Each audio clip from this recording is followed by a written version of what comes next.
Amado, muy buenos días, ¿cómo estás? Buen día, ¿cómo estás, Daniel? Bien, ¿Cómo estás, Adrián? Buen día, Amado.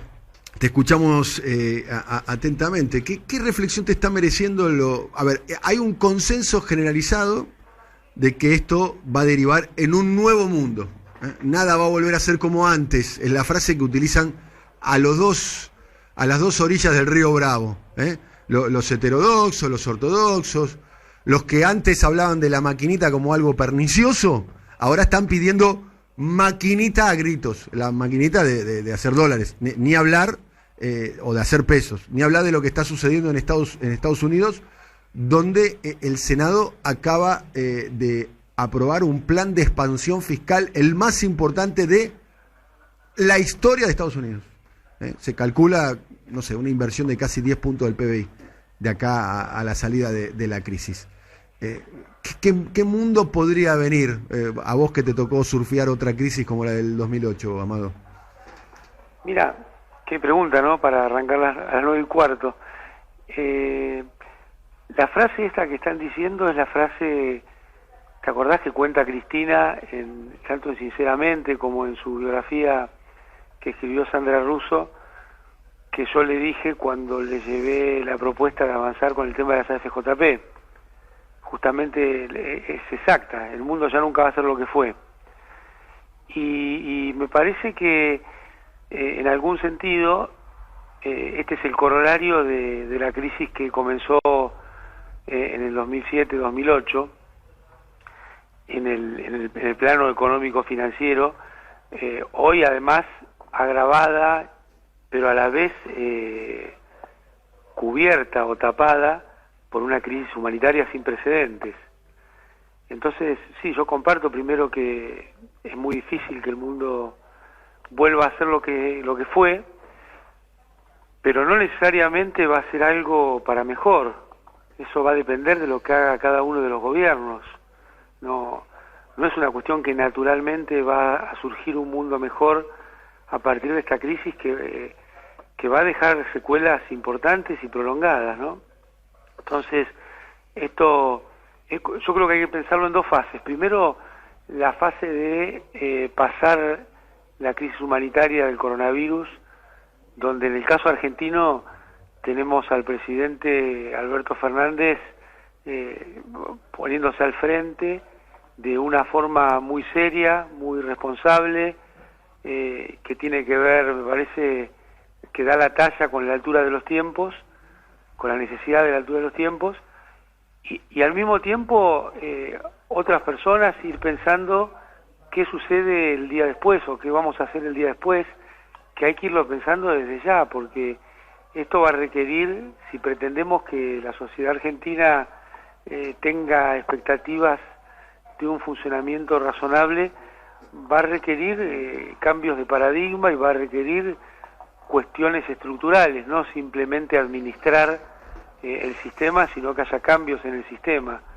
Una cuestión que empezamos nosotros en la crisis 2008 con medidas estructurales, pero que va a requerir medidas más profundas de aquí hacia adelante, ¿no? ¿Cuáles serían esas medidas más profundas? Ahora está en debate si se tiene que declarar de interés público, de interés social, todo lo que tenga que ver con los recursos sanitarios, tanto como los servicios como la provisión.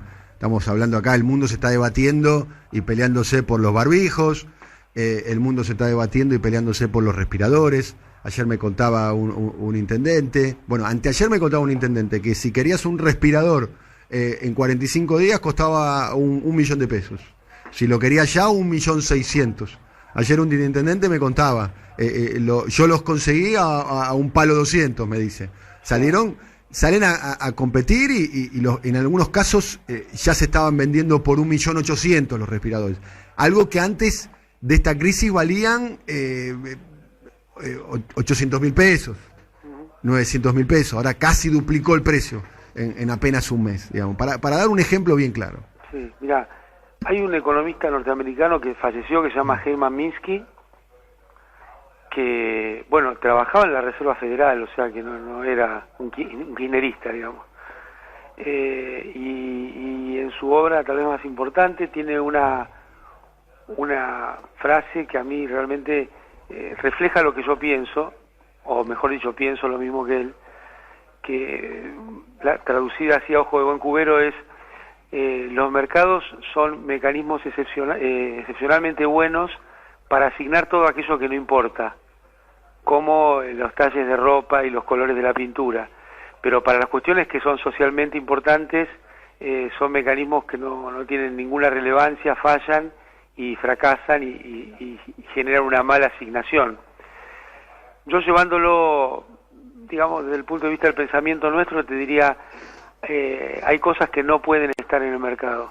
Cuando el sistema de enseñanza económico, desde la salida de la posguerra, viene explicando que cuando hay algo que falla es porque le falta un mercado y necesita crearse un mercado. Y bueno, nos entrenan en ese paradigma, pero yo creo que justamente es al revés. Tenemos que ir viendo cómo le sacamos cosas al mercado porque las asigna mal. Y esta crisis lo está demostrando,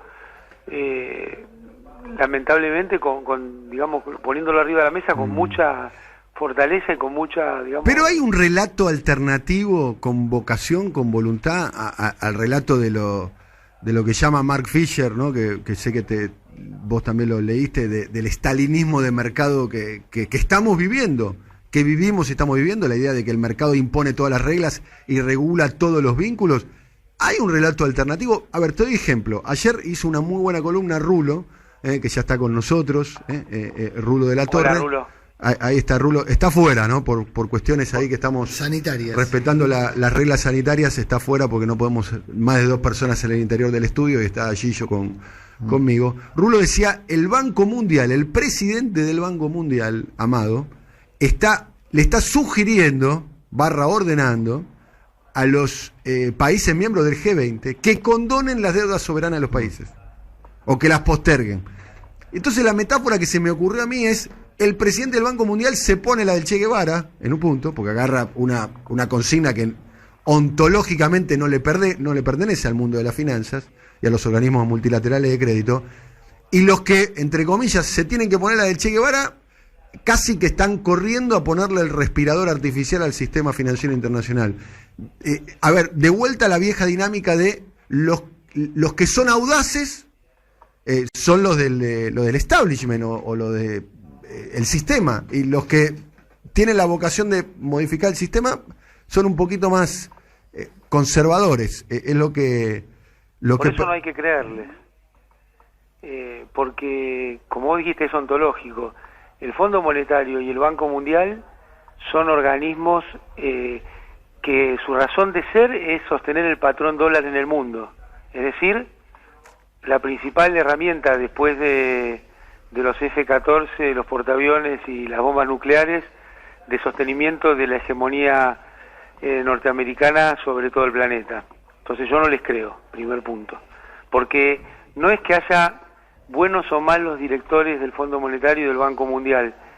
Su rol en la sociedad es sostener la preeminencia norteamericana sobre el resto del mundo, y esto también está descrito por los propios norteamericanos. Por ejemplo, Zbigniew Brzezinski en su libro Strategic Vision lo dice, digamos, sin pelos en la lengua, ¿no? Que Estados Unidos ha logrado imponer un sistema de institucionalidad supranacional a través de estos organismos. Eso, primer punto, ya que mencionás lo del presidente del Banco Mundial. Ahora, la pregunta original tuya era si hay otro relato o hay vocación de otro relato. Mi respuesta es sí. Lo que pasa es que tenemos que encontrar la forma de articular la posibilidad de llegar al poder de quienes tenemos esa posición y ese relato, y la convicción de llevarlo adelante. Entonces, me parece que esta es una tarea que Argentina dio un paso muy importante sacándose de encima a Macri, teniendo un gobierno que tiene una óptica en ese sentido. Y bueno, el presidente, yo te repito, este es un momento donde hay que encolumnarse atrás del presidente, y me parece que no tiene que haber ecos y voces disfuncionales, pero sí hay que prepararse para el día después.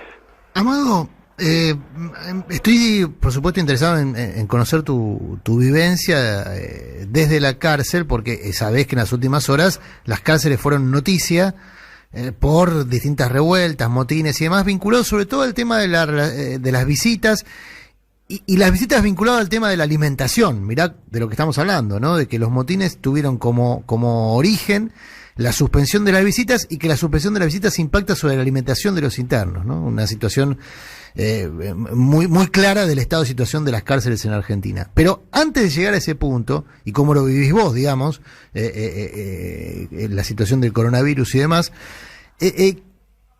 te quiero preguntar en esta misma línea que estás mencionando algo que se está debatiendo en Estados Unidos y lo están debatiendo académicos, pero también empresarios, que es no repetir la historia del 2008, y vos la viviste como protagonista, de los estados salvando bancos, salvando empresas, y que lo primero que hacen esas empresas después de ser salvadas y de levantar cabeza es distribuir dividendos y bonos millonarios a los accionistas y a los gerentes, y el contribuyente pagando los costos, digamos, de esos salvatajes.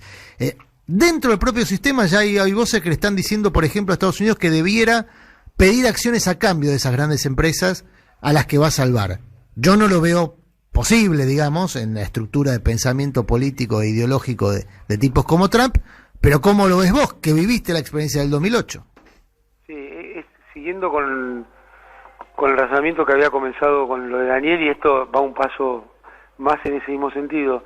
Nosotros vivimos una dictadura del capital por sobre cualquier otro criterio en la humanidad. Entonces, me parece que de aquí en adelante lo importante es sacar cuestiones de la vida de la lógica de mercado. Y está claro que en el 2008-2009 pasó eso, ¿no? Hoy hay esta dictadura del capital, incluye socialismo para los banqueros y capitalismo salvaje para los trabajadores. Esa es la situación en la que vive la humanidad hoy. Como bien decías, durante la crisis, los trabajadores del mundo rescataron a los bancos a través muchas veces del gasto público, la emisión monetaria. Ahí sí que le dieron a la maquinita duro.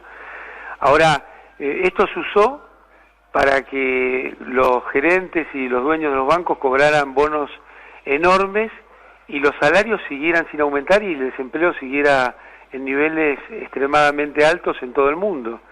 Y esta situación puede repetirse, por eso te decía que yo no les creo. Ahora, esta solución que proponen, que los estados se queden con bonos de las empresas, en vez de que emitan deuda, que emitan equity, como dicen ellos, titularidad de las empresas para que se la queden los estados, a mí tampoco me parece una buena salida, porque lo importante no solo es la estructura de propiedad, sino cuál es la lógica que gobierna las organizaciones. Si el Estado se va a quedar las acciones y la empresa va a seguir funcionando en la lógica del mercado, no sirve para nada. Y es un debate que va a venir, esta diferencia entre estatizar y nacionalizar, como es el caso de YPF en Argentina. Más importante que nacionalizar es estatizar, porque implica sacar a la empresa de la lógica del mercado. Por ejemplo, el caso de los servicios públicos. ¿Qué importancia tendría que el Estado se quede con el 51% si los socios te van a seguir pidiendo que tengas una lógica de la supuesta eficiencia? La eficiencia de los servicios públicos es que sean un vector de desarrollo del país, porque determinan, las tarifas no solo determinan el salario real de las familias, sino también determinan la productividad y la competitividad de las empresas nacionales que usan esa energía. Entonces vos lo que necesitas es que no tenga una lógica de mercado, no que sea en parte del sector público, tiene que ser una lógica estatal completa. Bueno, la última, perdón, ¿cómo lo vive él como interno? La situación de estar en prisión en momentos donde, bueno, por lo menos lo que hemos visto, se ha generado mucha inquietud en relación al coronavirus. Sí, vos sabés que nosotros tomamos la decisión de aislarnos antes del servicio. Pensamos que era una cosa que teníamos que hacer pero bueno, por ejemplo, los agentes del servicio penitenciario entran y salen. Entonces yo creo que hay que ir a dotaciones menores. Lo ideal hubiera sido que hubiera dotaciones que se quedaran a vivir con los internos y no entraran y salieran. por lo menos por tiempos más prolongados que lo habitual, que el sistema que es 12x36 de trabajo. La sensación es que si entra el virus en una cárcel es un desastre, ¿no?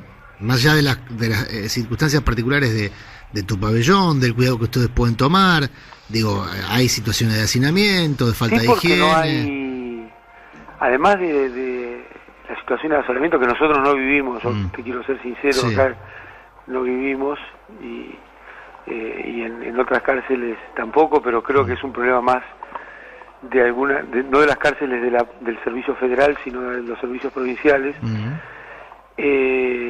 salvo algunos casos puntuales. Me parece que la otra cuestión es que el servicio no está preparado para atender ninguna cuestión de salud. Yo he estado, cuando ingresé en la cárcel, en el HPC, en el hospital, y te digo que desde ningún punto de vista está preparado para atender una cuestión de este tipo, y esto está siendo, me parece, muy grave para aquellos presos que tienen problemas de salud preexistentes severos, que estén en esta situación, porque no hay cómo atenderlos, y esto no tiene que ver con la voluntad o no de quienes trabajan en el servicio penitenciario, sino con cuestiones de infraestructura que no se pueden resolver de un día para otro, como estamos viendo en toda la sociedad. Entonces acá es mucho más grave porque está el sistema de aislamiento, el sistema, digo, que estás encerrado, y además, sabiamente, el servicio ha suspendido todos los traslados, pero esto en una cuestión de enfermedad, de que haya coronavirus, sería, te digo, una trampa mortal. Entonces son cuestiones que me parece que hay que ir viendo qué se hace rápidamente. Yo creo que parte del sistema judicial, porque esto es el problema, también el sistema penitenciario está sujeto a los dictados del lawfare. Hay parte del sistema judicial que está jugando a la política con la vida de detenidos, y me parece que esto puede terminar muy mal si no están a la altura de las circunstancias en el sistema de administración de leyes, digo, algunos jueces y algunos fiscales. El caso más obvio es el de Luis Delía, ¿no? Pero esto se replica en cientos de personas que por ahí no son conocidas y que están en situaciones similares. Bien. Me parece que hay que tener mucho cuidado con esta situación, y en particular, si me permiten, pedir que las telefónicas se dejen de ganar plata por un segundo por lo menos y liberen los teléfonos de las cárceles, porque imagínate las mujeres y varones que están encerrados y no podemos hablar con nuestra familia, faltan tarjetas, es difícil conseguir las tarjetas, es difícil que lleguen a los penales, y esto, cuanto más vulnerable es el sector que está preso, más grave es. Sí. Entonces, más que las telefónicas podría hacerlo el gobierno, ¿no? Podría ordenarle el gobierno a las telefónicas.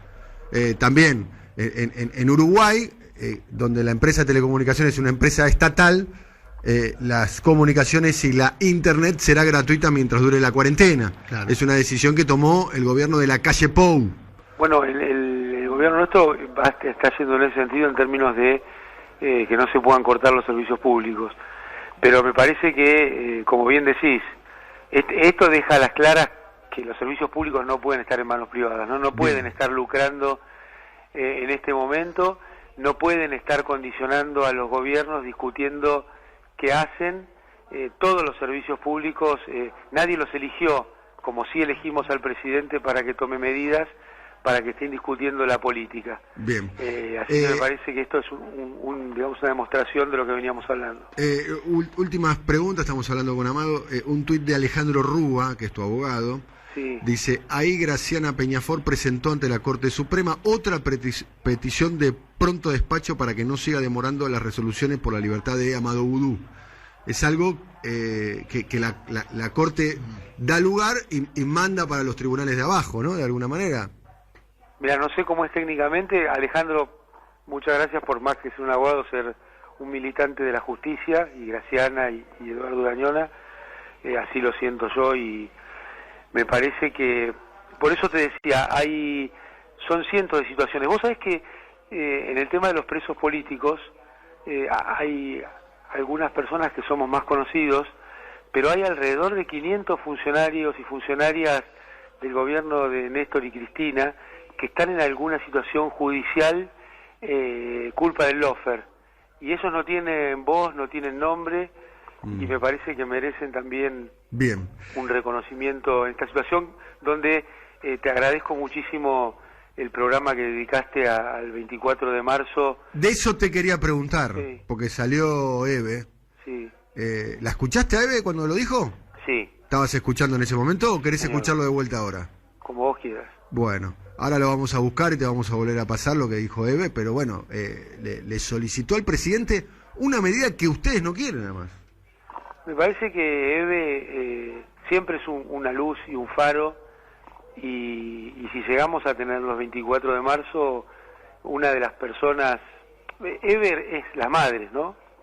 Son los pañuelos blancos, no es un héroe individual, sino que es un héroe colectivo, y me parece que siempre hay que estar muy atento y prestar mucha atención a lo que ella dice, porque cuando ella empezó con sus reclamos en la dictadura militar, muchas y muchos no le prestaban atención, y el tiempo demostró que esa valentía, esa claridad, había que siempre escuchar, y bueno, me parece esto, ¿no? Que todo lo que ella diga y haga hay que prestar atención y estar encolumnado, porque tiene siempre un adelantamiento sobre las situaciones que se viven, más allá de lo que individualmente cada uno pueda pensar en cada situación particular, porque el tema de los presos políticos no es un tema individual.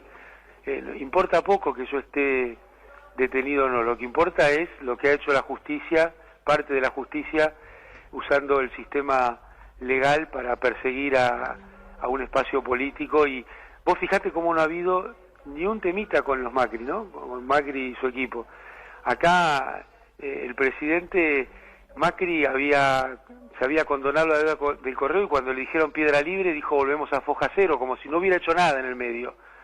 O hacen un blanqueo, y hasta Elisa Carrió en el discurso en el Congreso dice que eso va a ser una ley solamente si no pueden participar los familiares, y al día siguiente Macri lo mete al hermano para que blanquee 30 millones de dólares a través de ese blanqueo, como dos cosas, digamos, que no hay que ni discutir.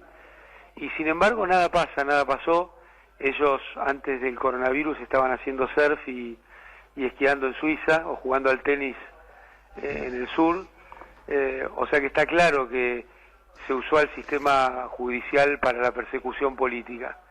Me parece que en estos tiempos, que son tiempos de resolver la crisis humanitaria, de encolumnarse atrás del presidente irrestrictamente todas y todos, también son tiempos de verdad, memoria y justicia en estos temas hacia adelante.